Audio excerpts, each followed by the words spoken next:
Welcome to Star Citizen and the Gentleman News. This week we have some big news, some small news, and of course the kickoff and start of the Invictus launch week. We start straight away with the biggest news, a brand new concept chip. The RSI Scorpius was revealed yesterday not only in Inside Star Citizen, but also directly to concierge members in the Pledge Store and is available to all citizens with the start of the Invictus launch week. So let's take a very close look at this new concept chip from the spaceship forge of Chris Roberts, which is currently classified as Heavy Fighter and has some special features and will analyze the known data. The description of this X-Wing is heavy combat, interception and defense, but this is definitely a very special ship.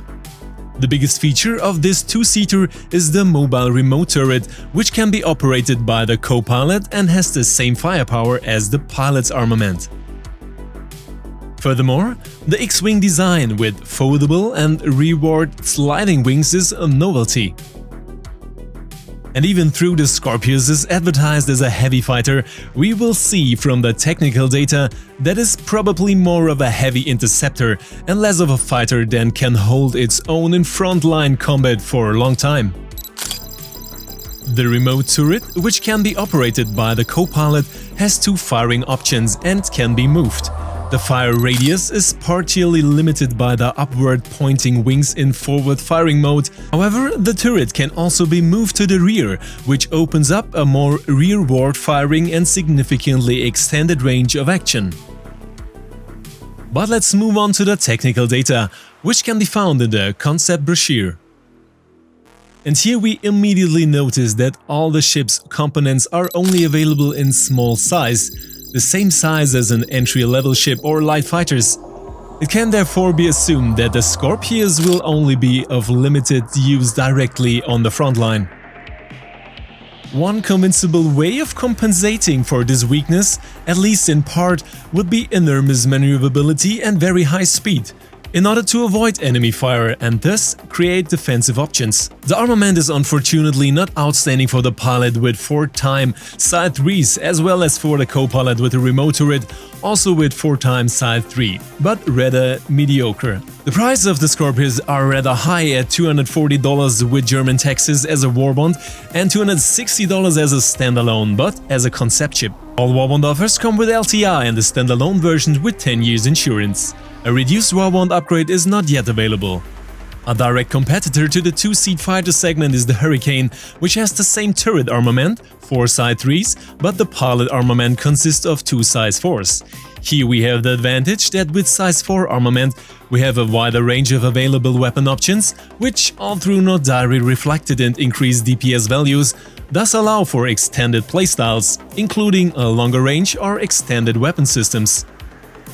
It therefore remains to be seen how the overall concept of the Scorpius will ultimately be implemented. But since it is an RSI ship, there is definitely hope that the Scorpius will be quite competitive. As far as the visuals are concerned, I think the X-Wing design is very well done, but in the 20 or so different design concepts for the ship that have been presented, I have found some models that I personally would have liked better. But what is your opinion? Which of the concept chips would you have liked better? Or is the Scorpius exactly what you were looking for?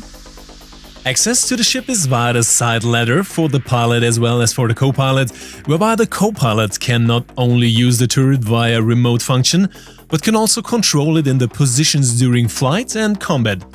This allows the pilot to focus on a target in front of him, the co-pilot to move the turret to the rear and to target pursuers.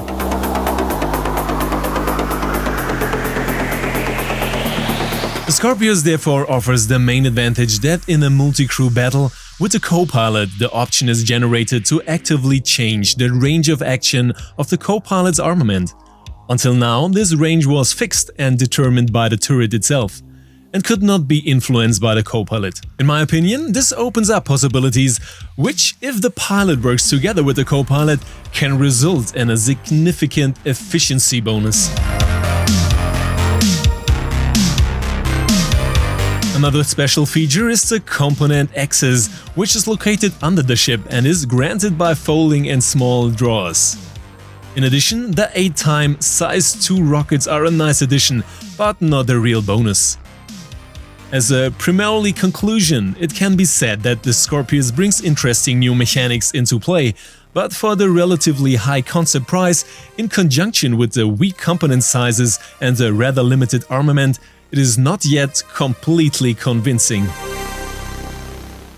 Hospital, new planetary technologies, outposts and Horizon. New information and pictures of the hospitals were shown, which are already in the final art phase, already in a very advanced state.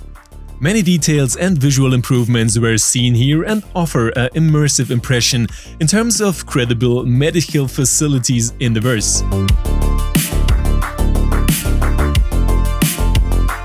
But also in the area of planet tech, the upcoming improvements of planets and moons, there were some details on canyon landscapes which are clearly different from current versions and offer a greatly expanded altitude variability. This means that in the future, nothing will stand in the way of extended canyon flights or tactical possibilities through altitude variability. By the way, this is a test planet that has not been yet published. The progress in the area of colonial outposts were particularly interesting, with indoor plants being shown first, which not only grow and flourish, and of course also have to be cared for by the player, but will also offer the possibility of harvesting fruits and the like. The outposts themselves were again shown in a clearly advanced state, with some textures and details as well as optical improvements visible. Thus, the outposts are already well on their way. It is to be noted that the progress shown in the past weeks and months, which also was presented visually again, makes very fast and large improvements recognizable, which points to a clear focus on the outposts. The side sentence was particularly interesting here, that we don't know this planet yet, but we will see more of it already in the next quarter. Is it Pyro? Finally, there were a short preview of the outposts of Horizon on the Jaspline Crusader, whereby the particle effects there were discussed, which have a very atmospheric effect and above all represent a clear visual upgrade. The free Invictus Launch Week leather jacket for all visitors. Has been announced that all visitors to this year's Invictus Launch Week who visit the fair between 21 May and 1st June will receive this chic Invictus Launch Week leather jacket in their hangar. Thank you! The Roadmap Roundup Update.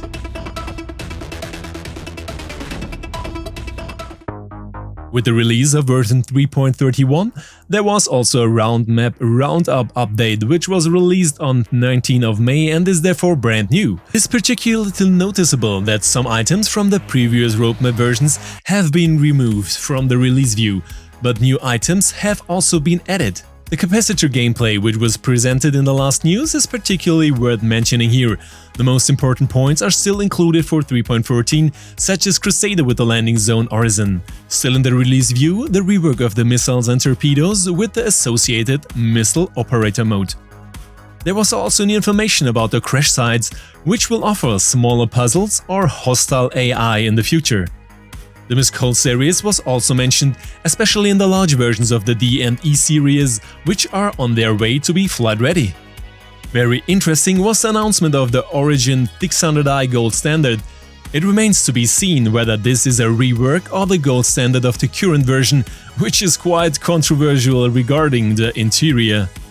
And the mechanics previously postponed from the release view or roadmap, such as the Bounty System version 2 as well as an extension of the SDF shield systems for capital ships, have been implemented in the roadmap again.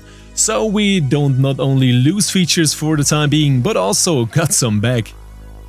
And unfortunately, we have lost some interesting points that have been postponed to version 3.15 or 16. These are the first implementations of medical gameplay and salvaging. However, a release this year is still planned. The Ship Lona Matrix update. Also brand new is an update of the ship loaner matrix from the 20th of May. Here, mainly concept ships which previously had the Caterpillar as loaner were partly revised. The Hercules Starlifter C2 is now intended as a new loaner, especially for the Banu Merchantman, the hull series of the D&D size, as well as the Starliner, so a significant upgrade in cargo capacity. However, there have also been cancellations of loaners, namely the Talon or Argo Mole, which will no longer grant a ship loaner from now on. The start of Invictus Launch Week 2951. Today, on Friday 21st of May, at about 6 PM German time, the Invictus launch will start in New Babbage on the planet Microtech. And all tips, hints and information about the fair you will find in the extensive XXL Invictus launch guide here in the channel. And of course, we will be at the fair every day with live streams on Twitch daily from 5:30 PM German time with all kinds of exciting guests. And you are always invited to join us and explore and enjoy the Invictus Launch Week 2951 together. The complete stream schedule with an overview of which guests will be present when can also be downloaded on our Discord channel, as can all the information and notes on the fair.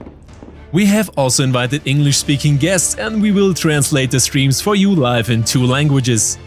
And of course, after each manufacturer change at the show, you can count on a complete overview and all the information here on YouTube, so you're guaranteed not to miss anything from Invictus Launch Week.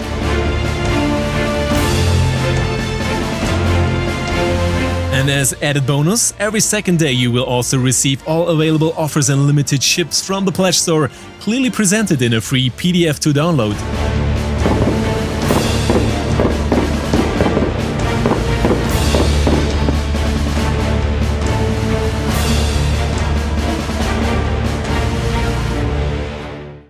XXL giveaways from us, as well as highlights from CIG to you.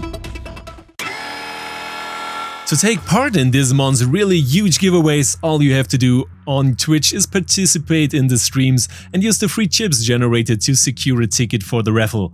On YouTube, all you have to do is visibly subscribe to the channel and leave at least 1 comment under a video.